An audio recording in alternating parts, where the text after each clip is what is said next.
Today we're going to talk about open triads. I'm going to teach you how to find them, what they are, how to see them inside Cage, and how to voice lead them in song. Now, a lot of great players have used open triads. Eric Johnson, when he was dressed up like the Little Prince in that REH video, a lot of the twink soy boys that play modern jazz use them all the time and shake their heads. And we're going to learn how to get those sounds today. So buckle up and let's go. So the first thing you want to do is look at Cage. Let's take the G chord. Here are my Gs. I have G with a G form, G with an E form, G with a D form, G with a C form, G with an A form. This is caged. Now inside caged, I can always find all of my open triads.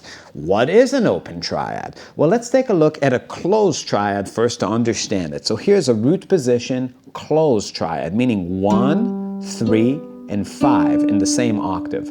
All an open triad means is that I spread the voices. It's also called a spread triad. So I take the middle voice, the third if I'm in root position, and I shoot it up an octave. So instead of this B, I'll find that B right here. So instead of this G, B, D, I have G, D, B, meaning root, fifth, third. So now, between every voice and every next voice, I have a leap. And that's that open sound. That opens up the triad. Now you can do that in root position and you get this. And you can do it in first inversion. Let's see what that looks like. Here is first inversion G, meaning 3, 5, 1. I take the middle voice now, that fifth, and I put it up the octave. I have 3, 1, 5. So root position, first inversion. Now second inversion is this one. 5, 1, 3. I take the fifth on the middle voice and I shoot it up an octave. That second inversion is the widest one. It has the biggest intervals. So I have 1, 2, 3. Now this is just one way to finger that sound. So if you're smart, you're going to put it through caged. Now what you need to know, besides the shapes, is the arpeggios, because sometimes you're gonna need a note that's not inside the caged position. What do I mean by that? Well, when I'm using caged, what I'm really doing is I'm using a combination of power chords and arpeggios. So this E form has a power chord in the bottom, and then an arpeggio from the D to the E string. To make it a full arpeggio, I have to find that third either on the A string or on the E string, meaning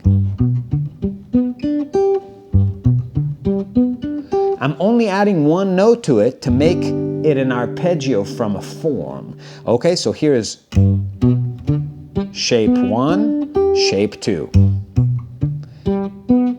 Why is that important? Well, for the root position open triad, I don't need it. But for that first inversion, that B is in the root. So I can grab it like this or like that. Both of those shapes live inside my caged. So it's root position, first inversion, second inversion spread. Cool. All right, now let's take a look at our D form. This one's going to start with this first inversion, third in the bass. Here is my second inversion. I can play it like this or like that, because my arpeggio is either this or that.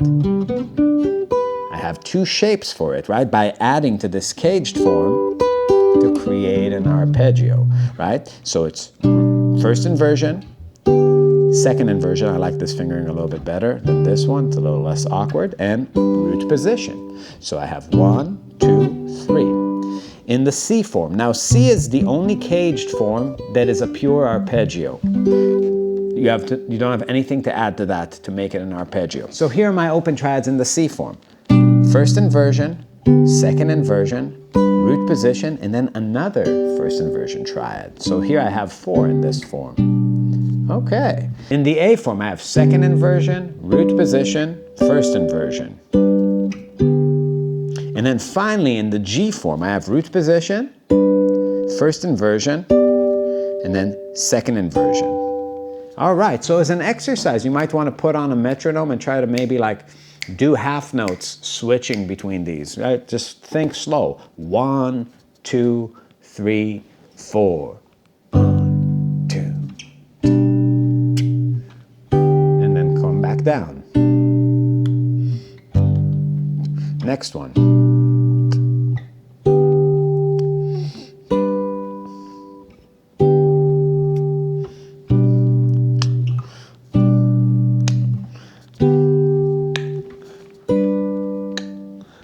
Here you have 4 in the C form. It's important to remember that.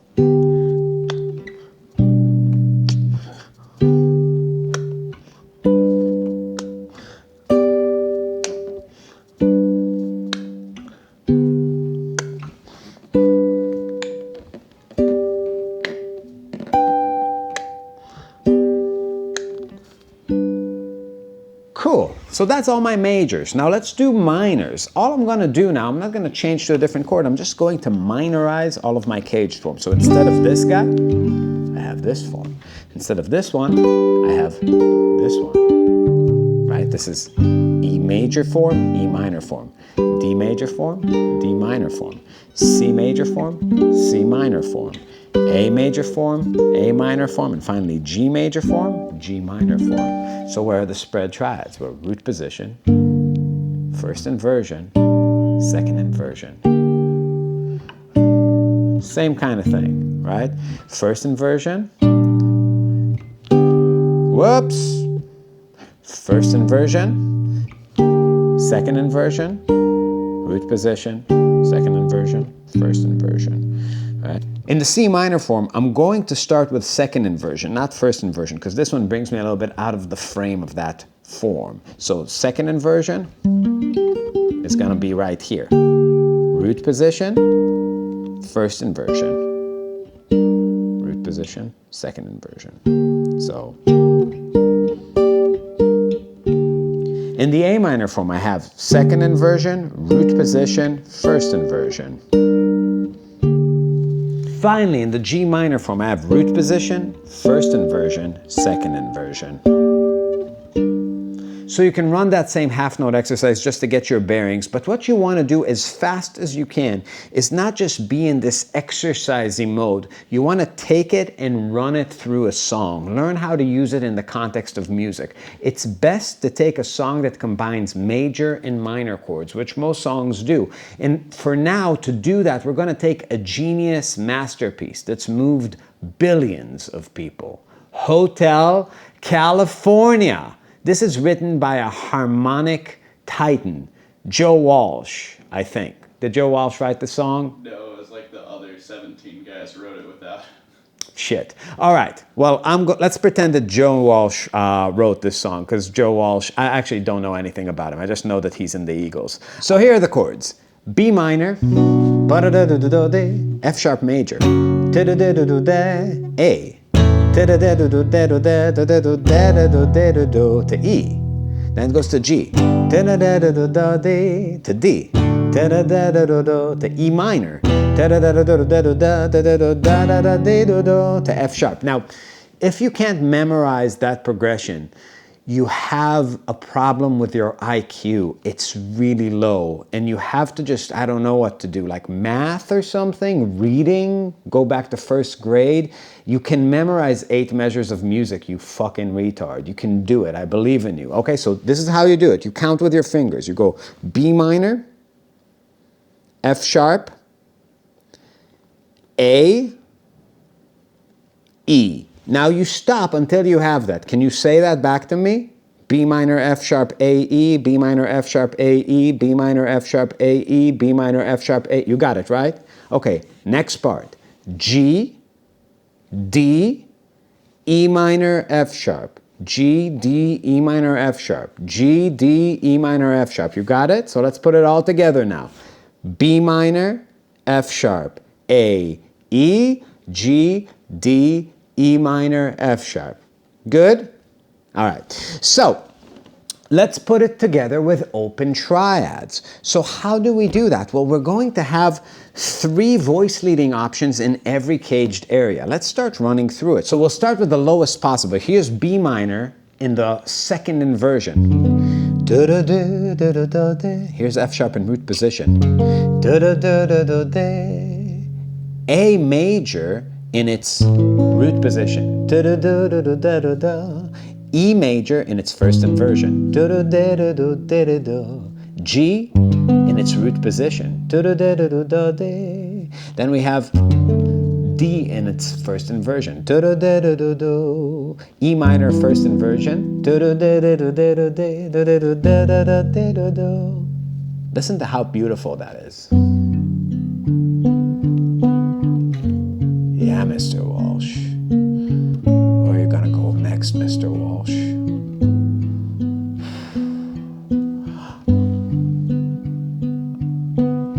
Voice-led. Gorgeous. Deep. You're like a harmonic eagle soaring in the sky. Let's go to the next inversion. Root position, B minor. First inversion, F sharp. That A in root position. That E right here. Let's go to the next inversion, G. Oof. Root position, D. Fuck is up next. E minor in its second inversion.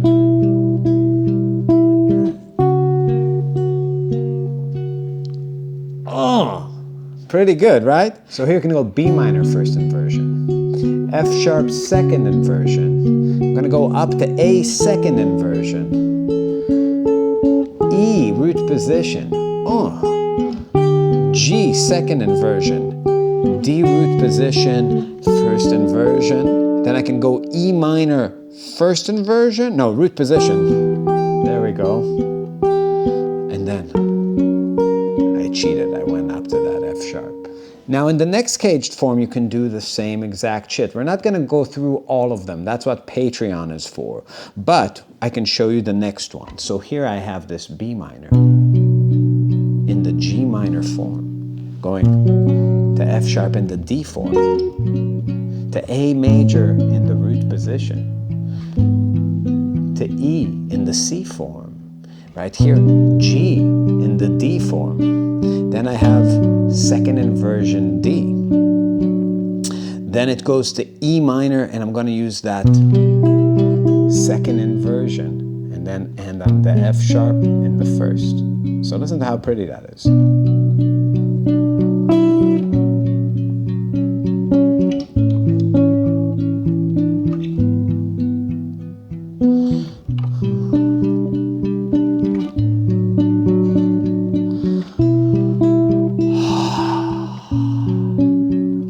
Right? Is that Joe Walsh or Johann Sebastian Bach? Huh? Hard to tell. Anyways, you see the value in this concept. You can map out all the triads. You can add diminished and augmented too, which we will do later and on our Patreon. So join the Patreon. So if you are curious about our Patreon, a great way to get a free month, a free whole month, is to leave a comment below, and we'll randomly select one of you to have the inside knowledge for free. It's the greatest Patreon. It's the mega Patreon. We dwarf all other Patreons by our sheer magnitude, size, girth, incredibleness. You'll love it. Anyways, click the links below, sign up, hit the like button, leave a comment, subscribe, and we'll see you next time.